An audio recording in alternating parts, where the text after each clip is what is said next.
Well, a very good morning to all of you. In my previous lecture, we talked about chapter second of the Vindication of Rights of Women by Mary Wollstonecraft, and we came to know about her views on women education, then her views on physical strength of men and women, and her views on the social hurdles, etc. So she has been talking about the prevailing opinions on what you call sexual character, and here she believes, no, she talks about the challenge rather, challenge in front of women. She's talking it in the context of women education that we need to underscore here, we need to underline here, and she believes that if women have souls, okay, if women have souls, then they must have the same rational powers as men. Those who think that women are mentally weak, or they do not have the mental strength to take their own decisions, she tries to reject this opinion because she believes that women have their own souls just like men. And if they we agree with this particular fact that women have their own souls, then they must have the same rational powers as men. God has not discriminated, even nature has not discriminated among men and women. Women is also born with a soul. You might be knowing soul means atma. If women have souls, then they must have the same rational powers. Rational means thinking ability, logical thinking. तर्कसंगत विचार करण्याची क्षमता जसं पुरुषांकडे आहे तसं स्त्रियांकडे देखील असणारच, because they too have their souls. The only other option is for men to claim that women don't have souls. If they think that women do not have mental strength, then they should also claim that women don't have souls. Okay. And even the worst misogynist, according to Wollstonecraft, in the world will not say like that. Misogynist means a woman hater, a person who hates women.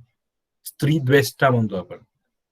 Even the worst misogynists in the world would not argue that women don't have souls. Okay.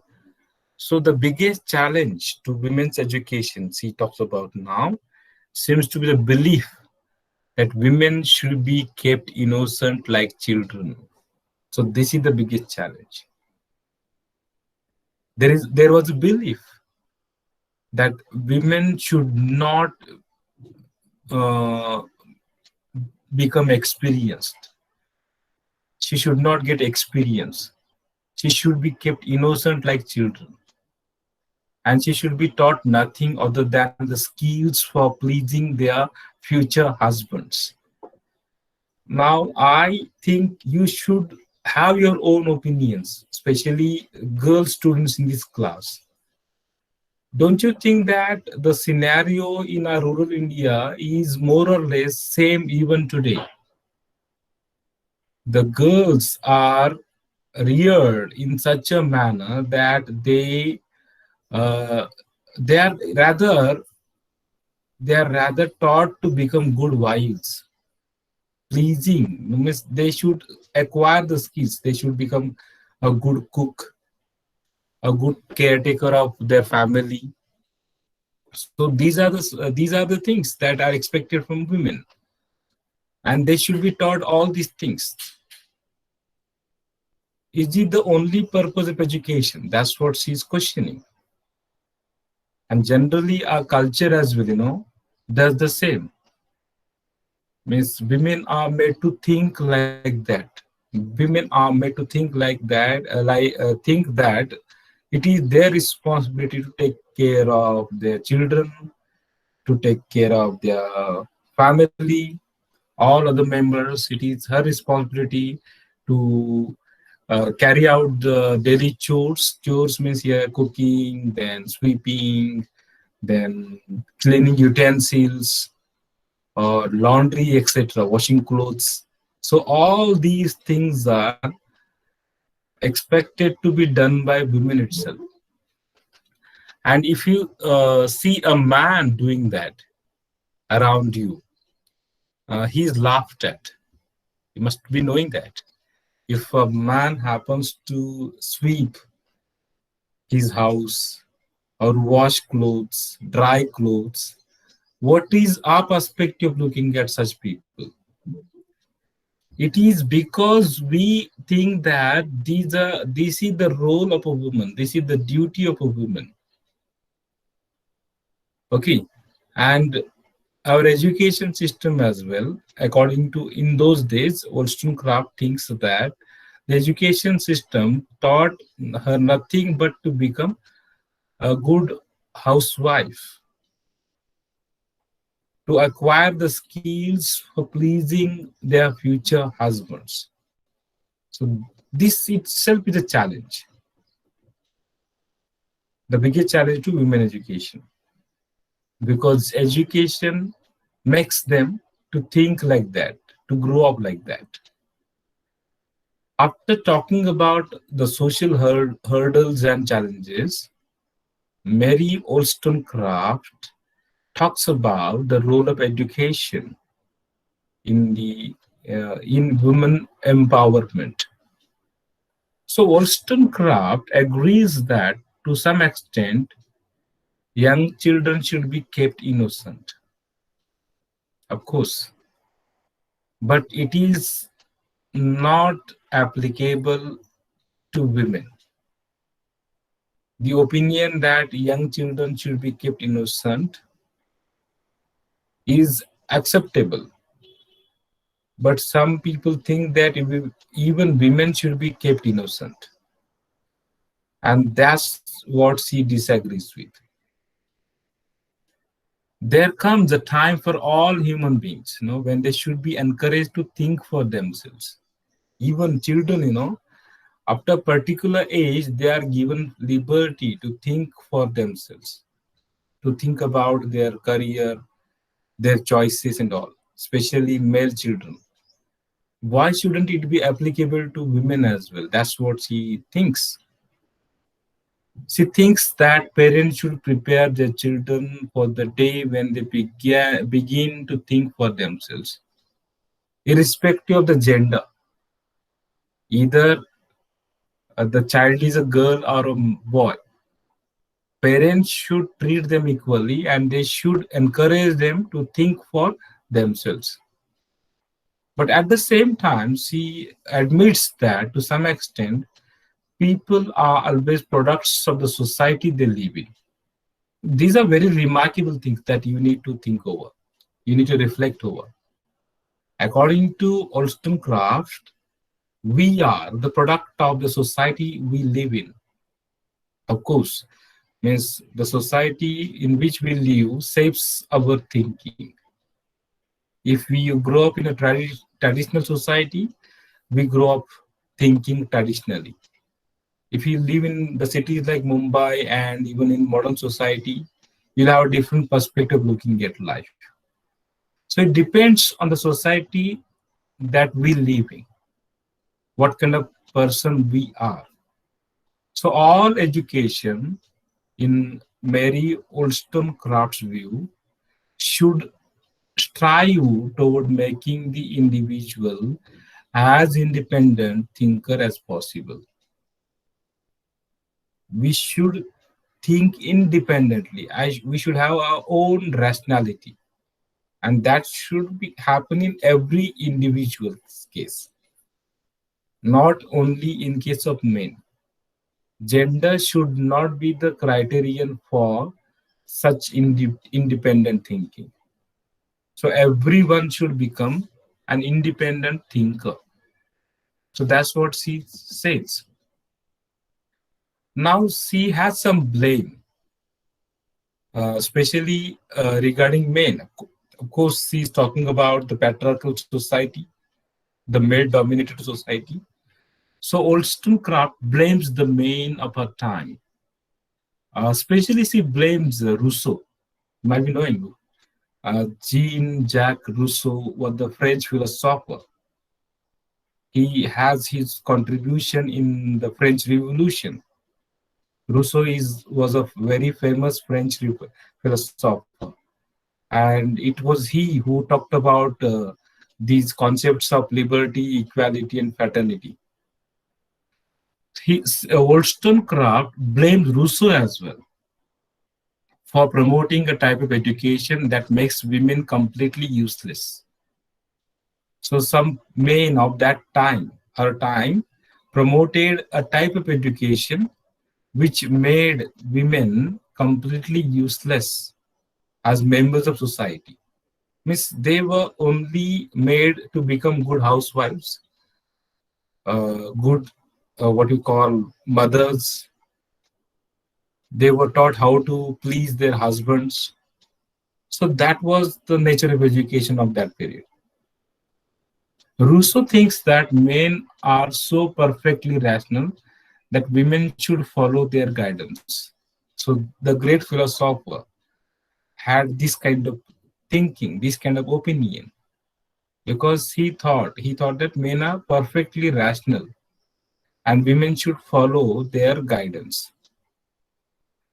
Wollstonecraft, argues, opposes this opinion. He argues that many, if not most, men are just overgrown children.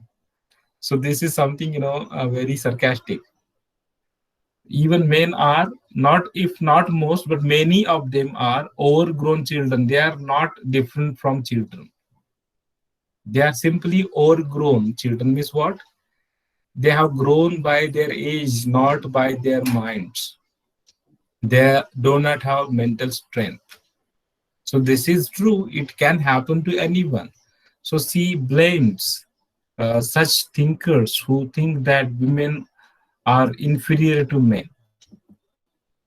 Then she talks about the current system of education. In the current system, women are only able to learn about the world. She's talking about the education of her time. So in that system, women were only able to learn about the world by looking at the surfaces of things. They were not taught to how to think deeply. They were only given superficial education. They were not allowed to think deeply. They're never taught how to figure out larger patterns from individual observations. Now, for example, all of you are in the co-education system and you are getting equal opportunity to educate yourself. But in those times, women were taught superficially, only surfaces of things. They were never taught how to think deeply, how to come up with interpretations. So they all, means women, just end up being superficial and shallow. The education made them superficial and shallow. Superficial means of the surface only, वर करणे, आणि shallow म्हणजे उथळ. त्यामध्ये एक प्रकारचं सखोलता नाहीये education मध्ये. And the same is true of military soldiers as well, who are taught only how to follow orders. So see, compare the scenario. Even the military soldiers were taught how to follow orders, and they don't have any core reason or virtue guiding what they do. They follow the orders blindly. Now it happens in case of terrorism as well. The terrorists blindly follow whatever they are being trained to do or taught. Okay, so women live on the surface of life. They do not get exposure to the depth of life, the deeper meaning of life, because of the current system of education, because they are taught only no superficial things. They learn about the world by looking at the surfaces of the things. No deep thinking was there. Now she comes up with the decision. So she brings back us back to once again to the decision we have to make regarding the education system. She says either women are so weak that they need to be guided completely by men, or they are rational people who are capable of thinking for themselves. Just make a decision. There are two things.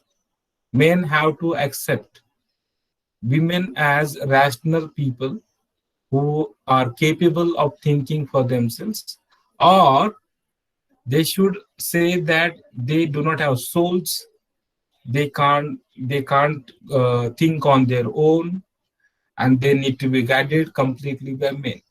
These were the two options.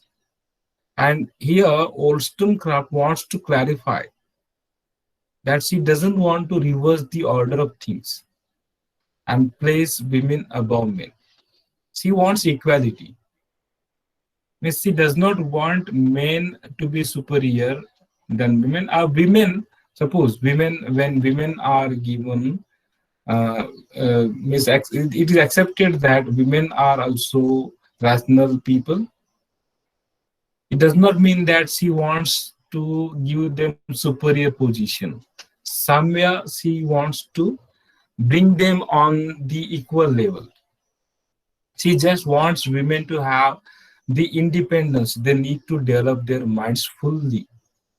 Their mind should not be controlled by men, should not be controlled by the patriarchal norms, by the male dominated traditions.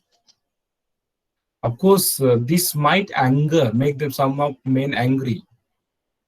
Even though it might anger some men, Wollstonecraft, believe that women were made for something more than making men fall in love.